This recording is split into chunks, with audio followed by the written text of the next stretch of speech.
darbojot folkloras kopā Buriņeņš. Pasaka, mājas pele un lauku pele. Kādā siltā dienā mājas pele izlien no grīdas apakšas un aiztek uz Silgruvu lauku pie savas radinieces lauku peles. Labdien!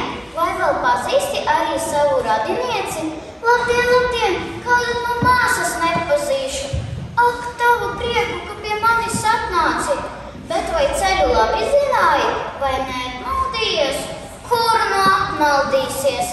Bet saki, māsi, kas tur par tādu spurguļainu gubu? Tie jau sadīgušie graudi, mana vienīgā barība, mana vienīgā maizīte. Lauku pele bēdīgi atbild. Ak, Dievs, tāda maize! Mājas pele lepni brīnās. Man pie tādas maizes būtu jānomirst badā. Māsi, man pavisam citādāka pārtika. No rīta gaļa, pusdienās tauki, vakariņās krējums. Un to visu es tik no alas iznākdama virtuvē atrodu. Mana dzīve ir zelts pret tavu.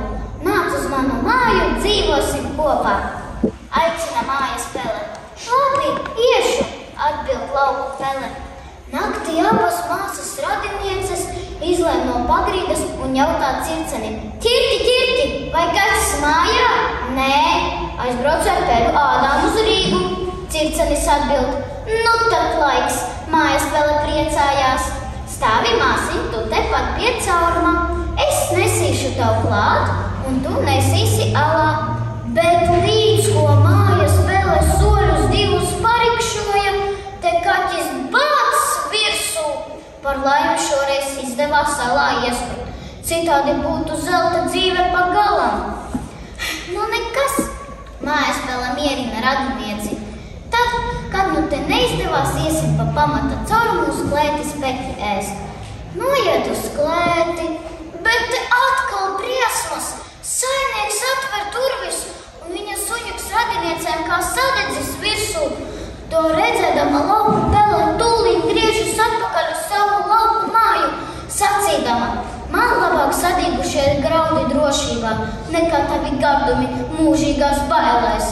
Es savus graudus pati sakrāju, bet tu vien gribi no otra labuma vien pārtikt. Ar Dievu, un lauku pele devās atpakaļ uz savu lauku māju.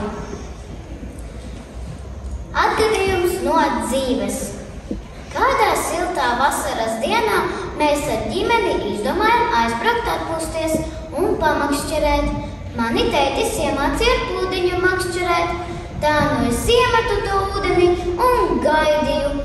Te pēkšņi pieķērās lielas zivs. Es nespēju to noturēt un ievēlos ūdenī. Manas šķības, protams, arī peldēja pa ūdens virsu. Tad es centos izkāpt un biju slapja kā žurka. Citas reizes būšu uzmanīgāka pie ūdens. Tagad es pastāstīšu anekdoti. Blondīne kārto eksāmenu autovadīšanā inspektors. Lūdzu, pastāstiet, kā darbojas motors. Drīz saviem vārdiem. Lūdzu.